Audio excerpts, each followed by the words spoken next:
Hello, English Language Arts classes. This is Mr. Forlenza again. I'm going to go ahead and go over our Week 5 vocab words. The words for this week were ideological, rationale, proposition, deter, and inevitable.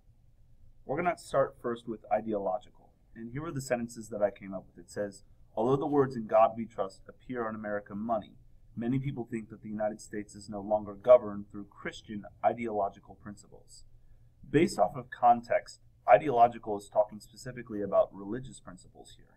Essentially, it's referencing in God we trust, which we see on American money, and it's saying that the Christian principles that the United States were founded on are no longer necessary or no longer used, rather, to govern our society. Now, there's another way that you can interpret ideological, and that's used in the second sentence. It says, my best friend and I have never voted the same way in elections, but we are still good friends despite our contrasting ideological beliefs.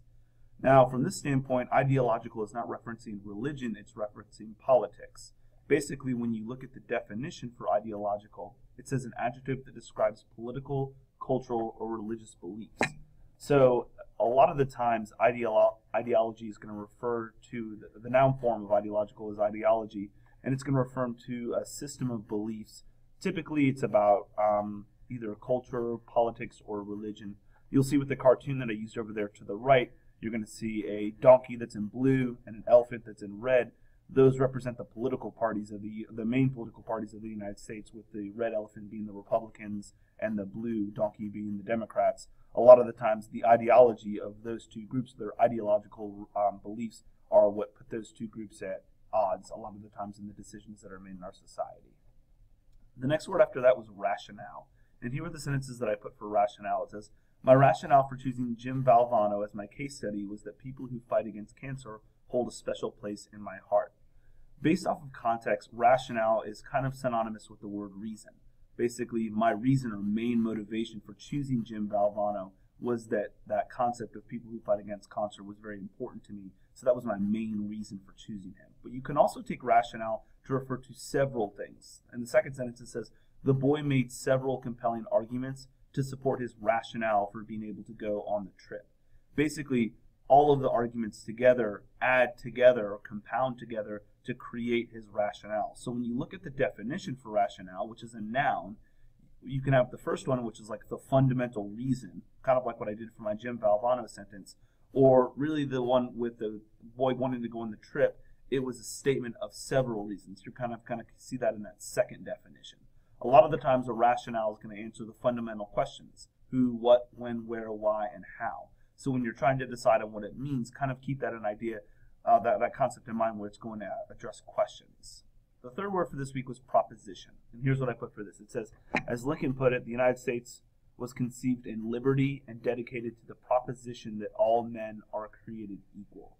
From that standpoint, proposition basically means the idea that's set forth, or you can almost think of proposition like the verb propose. The second sentence says, the vacuous kid made an absurd proposition that I traded my brand new Jordans for an old pair of flip-flops. This decision would have drastically impacted my shoe game.